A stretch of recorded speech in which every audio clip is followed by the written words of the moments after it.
কেন্দ্রের 7 নম্বর বুথে ভোট দিলেন 36 শান্তির বাজারের বিধায়ক প্রমোদ রিয়াং।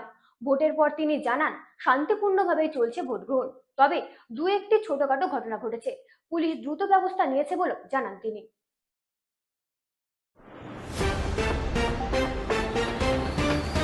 36 শান্তিবাজার বিধানসভা কেন্দ্রের বিধায়ক প্রমোদ রিয়াং এবং 26 বীরচন্দ্র কলসি কেন্দ্রের 7 নম্বর বুথে নিজের ভোটাধিকার প্রয়োগ করেন।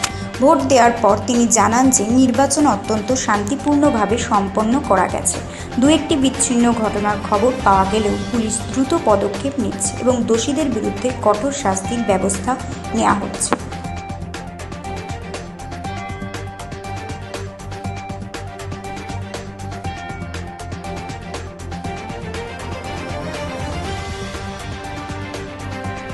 দেখো, আমি তো সকাল থেকে পুরো আমার বিধানসভা, বিশেষ করে আমার বিধানসভা আমি পুরো এলাকায় ঘুরছি। সবখানে শান্তিভাবেই ভোট চলছে।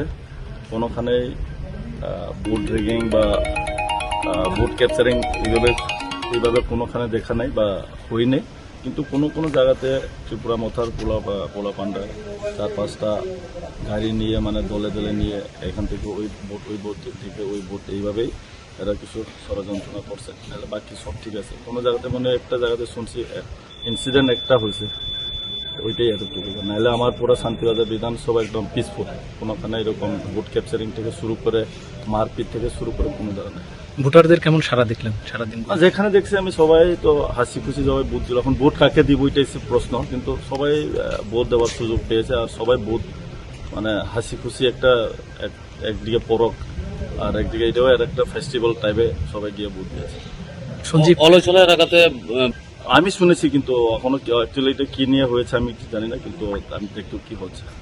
আচ্ছা, সঞ্জীব রিয়াংয়ের জয় নিয়ে কতটা নিশ্চিত, কি মনে হচ্ছে? মানে সারাদিন তো ঘুরলেন। দেখো, এখন আমি প্রথমেই বলবো যে এখন মানুষের মনে কি আছে এটা আমি বুঝতে পারি না। আমরা তো দেখি, কিন্তু যতটুকু আমরা দেখেছি আমার এখান থেকে যতটুকু 24টা পুলিং স্টেশন, আমরা মোটামুটি 14-15টা তো আমরা এ পজিশনে আছে।